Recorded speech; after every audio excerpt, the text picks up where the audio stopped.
Hi, I'm Dr. Joan Friedman. Welcome to Twin Tuesday. I got a request to talk about love life in adult twins. I've written practically a whole book about it, which is the same but different. So I can only cursorily talk about a few of the dynamics that I think affect twins having a very satisfactory love life. But it's a very complicated subject, and basically success hinges upon the twins feeling that they're individuated and separate people before they embark upon finding an intimate other. I know that many twins are very successful in this, so I'm only concentrating on the percentage of those who struggle, and those are the people that contact me.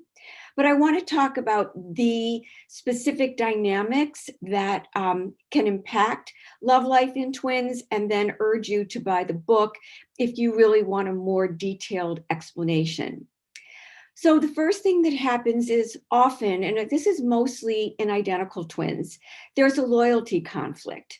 The one who's engaged in a relationship feels bad and guilty that he or she has one because she, in fact, is betraying her twin, her best friend.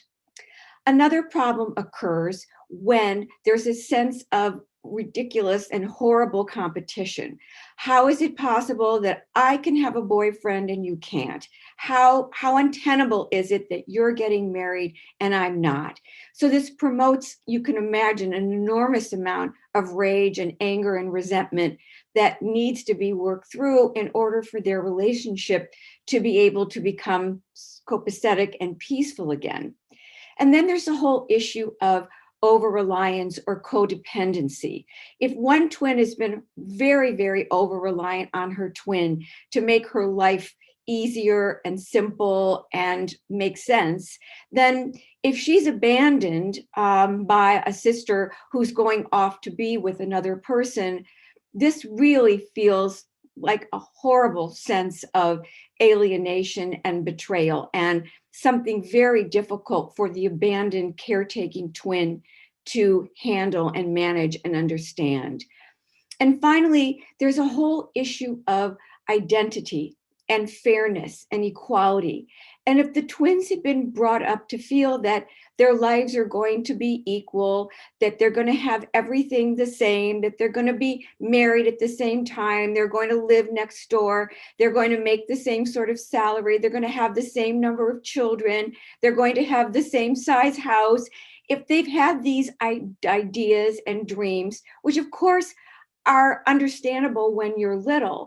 But if they've grown up with this belief and this goal that this is how their lives are going to turn out, you can certainly imagine how terrifying and horrible and upset that one or both of them would be to recognize that their adult life is not going to pan out in this particular way. So I would urge you to buy the same but different if you or you know people that are suffering with a lot of these dynamics that understandably impact the developmental milestones and the developmental needs of children that were raised as twins. Thank you very much, and I'll see you next week.